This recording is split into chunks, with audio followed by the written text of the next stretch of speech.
Assalamualaikum warahmatullahi wabarakatuh. Perkenalkan, nama saya Hafsah Maimunah. Di sini saya akan menjelaskan tugas individu etika bisnis, yaitu menjelaskan skandal Enron yang terjadi pada tahun 2001. Skandal Enron ialah skandal akuntansi yang melibatkan Enron Corporation, yaitu sebuah perusahaan energi Amerika yang berbasis di Houston, Texas.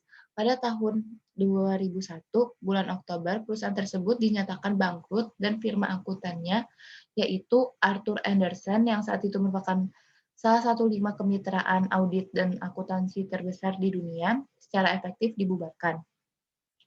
Selain menjadi organisasi kebangkrutan terbesar dalam sejarah Amerika Serikat, saat itu Enron disebut sebagai kegagalan audit terbesar. Enron didirikan oleh Kenneth Lay pada tahun 1985. Perusahaan ini dibentuk sebagai hasil merger antara dua perusahaan transmisi gas alam, yaitu Houston Natural Gas Corporation dan North. Enron sendiri namanya dibentuk pada tahun 1986. Lay dengan cepat mengubah Enron menjadi pedagang dan pemasok energi ketika mengambil alih perusahaan ketika dia menjabat sebagai CEO perusahaan. Banyak eksekutif di Enron didakwa atas berbagai tuduhan dan beberapa kemudian dijatuhi hukuman penjara. Arthur Andersen dinyatakan bersalah karena secara ilegal menghancurkan dokumen yang relevan dengan investigasi SEC yang membatalkan lisensi untuk mengaudit perusahaan publik dan secara efektif menutup perusahaan tersebut. Akibat skandal tersebut, peraturan dan perundang-undangan baru diberlakukan untuk memperluas akurasi pelaporan keuangan bagi perusahaan publik. Di sini saya akan membahas masalah yang terjadi di Enron Corporation. Menurut teori fraud, ada 3 komponen utama yang menyebabkan orang melakukan kecurangan, manipulasi, korupsi, dan perilaku tidak etis. Praktik bisnis Enron yang menjadikan bangkrut dan hancur serta berimplikasi negatif bagi banyak pihak. Banyak pihak yang dirugikan dari kasus ini, tidak hanya investor Enron, tetapi juga karyawan yang menginvestasikan dana pensiunnya dalam saham perusahaan serta investor di pasar modal pada umumnya atau social impact. Miliaran dolar kekayaan investor terhapus seketika dengan meluncurnya harga saham berbagai perusahaan di bursa efek. Jika dilihat dari agensi teori, Andersen sebagai KAP telah menciderai kepercayaan pihak stockholder dan prinsipal untuk memberikan suatu fairness. Informasi mengenai pertanggungjawaban dari pihak agen dalam mengembangkan amanah dari prinsipal, pihak agen dalam hal ini, yaitu Enron, telah bertindak secara rasional untuk kepentingan dirinya atau self-interest orient, dengan melupakan norma dan etika bisnis yang sehat.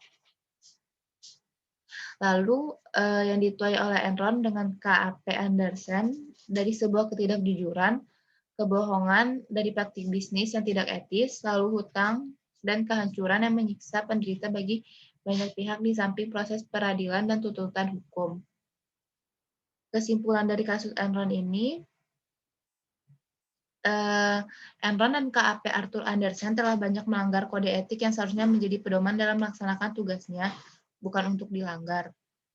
Yang menyebabkan kebangkrutan dan keterpurukan pada perusahaan Enron adalah editor Arthur Andersen, yaitu satu dari 5 perusahaan akuntansi terbesar yang merupakan kantor akuntan Enron. Keduanya telah bekerja sama dalam memanipulasi laporan keuangan sehingga merugikan banyak pihak eksternal seperti pemegang saham dan internal yang berasal dari perusahaan Enron. Enron telah melanggar etika dalam bisnis dengan melakukan manipulasi guna menarik investor. Sedangkan Arthur Andersen yang bertindak sebagai auditor pun melanggar etika profesinya sebagai seorang akuntan. Arthur Andersen telah melakukan kerjasama dalam manipulasi laporan keuangan Enron. Arthur Andersen juga bersikap tidak sebagaimananya seorang akuntan. Menurut saya dari kasus ini, Enron dan KAP Arthur Andersen telah melanggar kode etik dan ingkar dari tanggung jawab yang seharusnya menjadi pedoman yang dilakukan, yang bukan untuk dilanggar. Pelanggaran tersebut awalnya mendatangkan keuntungan bagi Enron. Tetapi lama-kelamaan pelanggaran tersebut menjadi kehancuran bagi Enron Corporation dan KAP Arthur Andersen. Dalam kasus ini, seharusnya kita bisa bersikap menjunjung tinggi independensi dan profesionalisme dalam melaksanakan tugas. Karena perbuatan mereka ini, keduanya telah menuai kehancuran di mana Enron bangkrut dan meninggalkan hutang miliaran dolar, sedangkan Arthur Andersen sendiri kehilangan independensi dan kepercayaan dari masyarakat, yang berdampak pada karyawan yang bekerja di KAP Arthur, di mana mereka menjadi sulit untuk mendapatkan pekerjaan di berikutnya. Akibat kasus ini, kita tuh perlu atau pentingnya profesi akuntan, khusus akuntan di pasar modal, untuk melindungi kepentingan publik. Tantangan akuntan publik melindungi kepentingan publik itu menjaga kualitas dan kepercayaan yang diberikan oleh masyarakat dalam memberikan informasi mengenai kondisi keuangan suatu perusahaan. Mungkin sekian yang bisa saya sampaikan tentang Enron Corporation.